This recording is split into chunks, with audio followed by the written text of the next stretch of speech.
Yes. Second question. If a situation came up and I had to dispose of the Quran, is there a specific way to dispose of a Quran? I'm thinking of the American flag. I'm thinking of the Torah. Yes. The Quran being disposed of is like the Torah. It's like that exactly. And like the Torah and any piece of the Torah, that is something that so much as a single verse was written down on. For the Jews, disposing of that was a very great problem. And the best and preferred way was to put it into what is called a geniza. And that was a loft inside, like an attic or a loft inside of the synagogue, where you would just dump all of the old writings that were not of use anymore. And by putting them there, you were putting them up, and so you weren't, putting them in a place where people could trample on them or anything. And then and as a result, that's when they found all the Geniza documents in the Cairo synagogue, which had just been stored there for centuries because they'd been just, in considerable disorder, just stuffed in there. And that's what the most ancient Qurans they found in the mosque in Yemen were the same thing. It was a kind of a Geniza where they'd stuffed them up. So sticking them also in holes in the wall in your house or between bricks and so on, these are preferred methods of disposing of the text. But I think probably that those methods aren't completely adequate, and the other methods of burning and burial may have been canvassed as well, but I'm not aware off the top of my head of the details of that, so I can't elaborate further.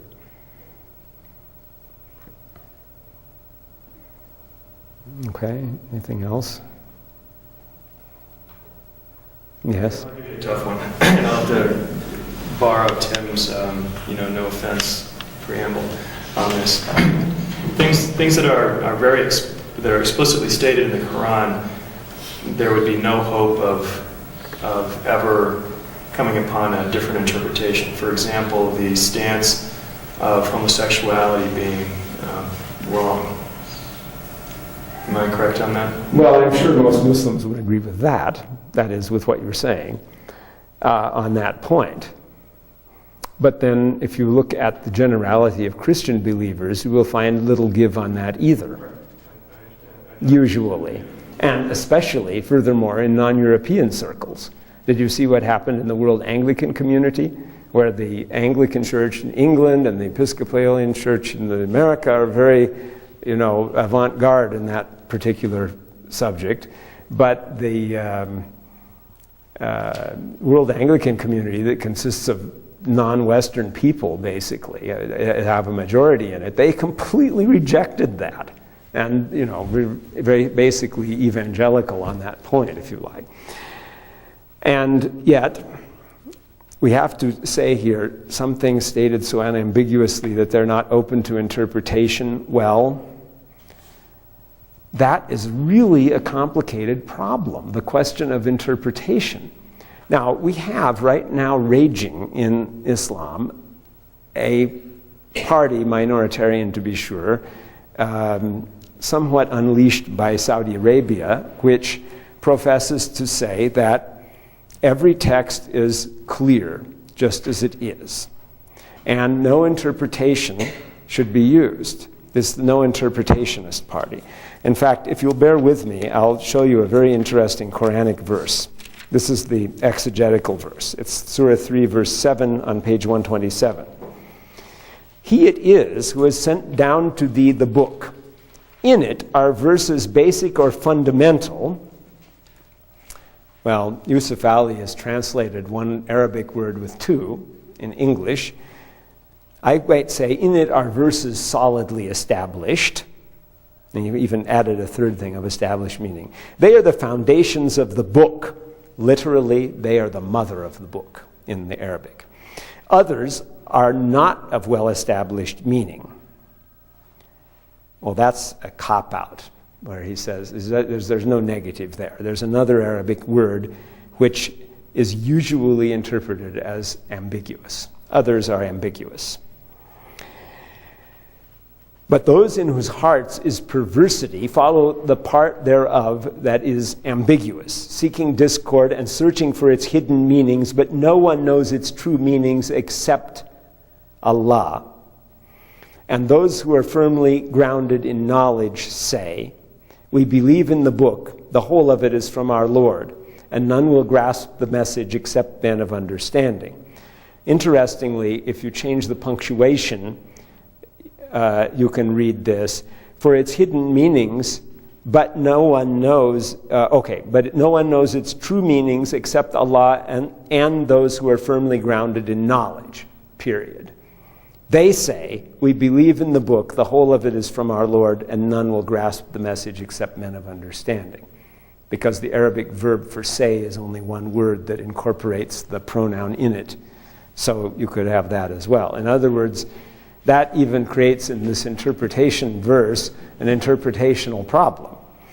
Now, here we have solidly established verses and ambiguous verses. And people whose hearts is a deviation follow the part that is not solidly established or that is ambiguous, seeking to create discord thereby and seeking to interpret it or impose their own interpretation, in other words. So then it would seem rather important to identify the solidly established from the ambiguous verses, right? So the medieval ultraliteralist Ibn Hazm, the Spaniard who lived 900 years ago, said, the only verses in the Quran that are ambiguous are those like appearing on the facing page 126, Alif Lam Mim, the mysterious letters that appear at the beginning of some, and all of the other verses are solidly established, meaning that they have absolutely clear meanings and so on. Because Ibn Hazm had a theory of language whereby there is a one-to-one correspondence between words and meaning, and therefore there's never any problem of interpretation. You just read the text, text says that, okay, that's it, let's go. That's how it is then, see. And of course, that's not the way language works, because that fails to account for a significant amount of phenomena in language, such as figurative language, for example. That's another translation of it, by the way. Some people would translate, some of the verses are well established and others are figurative or metaphorical, see. But I prefer ambiguous, is what I translate in this particular case. And the general ruling of the Muslim scholars on the verse is that the solidly established verses are those which enunciate some kind of law. And the ambiguous verses are the verses which deal with the nature of God and how God sits on his throne and what the judgment day is like and such things as that. In other words, they have various things open to various interpretations that we cannot prove, and therefore we shouldn't go pursuing to argue about that in great detail. So anyway, we have this literalist party, and that party grows out of the fear that if people are left to their own devices, they'll take the text and run off with it in all directions and Islam will collapse. So that you need, for the sake of unity of the religion, you have to cultivate literalism. And there is some tendency toward that in the text and in the history of religion. If one were to write a book entitled The History of Literalism, that would be very interesting. If we go back to ancient history and we look at the earliest commentaries on the Bible, which are what? The earliest commentaries on a part of the Bible by anyone. Well, you might start, for starters, by think Jewish, because Judaism is before Christianity. Does that help? The commentary on the scroll of Habakkuk in the Dead Sea Scrolls, which is a little thing, or the huge works of Philo of Alexandria, the great Middle Platonist Jewish philosopher. And nobody reading those commentaries could possibly imagine any of the explanations that those two early commentaries come up with. In other words, they seem to have very, very little relation to the text that they're supposedly based on, from which we deduce that ancient people tended to think metaphysically and not literally. And as we go through the history of the development of literalism, we can see indeed that a literalist party did arise in Islam and in Judaism at about the same time in the 8th century. And according to one Israeli scholar, thinks that they influenced even the Protestant Reformation. But whatever the case is, when the Protestant Reformation arose, clearly the literalist party is back in Christianity. And that went hand in hand with the text and with the development of science, because science is the most literalist of all types of ideologies and thinking. And so when you have this kind of literalism run wild, and that is a tendency in the modern age that we have to have that kind of literalism and bind the meaning of the text and so on to such and such and what people imagine it literally to be, then of course your question, which we started this discussion, you see that I'm not able to answer anything in few words, I apologize.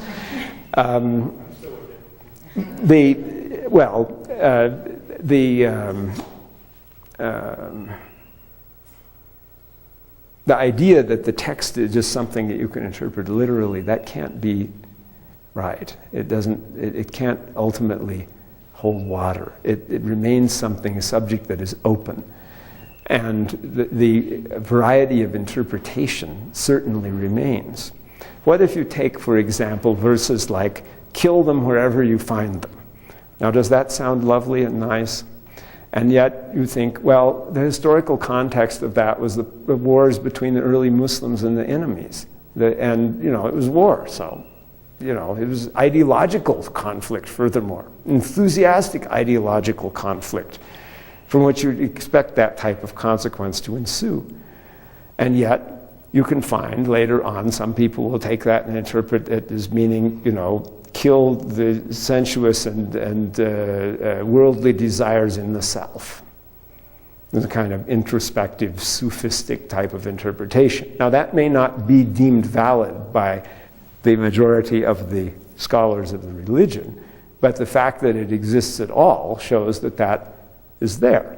So then the question becomes one of setting boundaries where how far do you allow interpretation to go from some kind of central principle? And unfortunately, since it's not just an interpretation of one thing, but it's an interpretation of a million things, well, thousands of things anyway, some people will be liberal on one thing and conservative on another, and so you don't get an easy consensus there. Yes? So I can't be the only one that's thinking of David Koresh.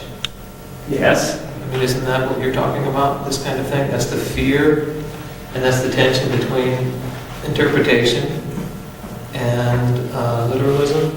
I mean, if you open it to interpretation, you end up with some knucklehead like this, who is going to interpret something that he's saying is literal. Well, we have to have some kind of authority for interpreting, that's all.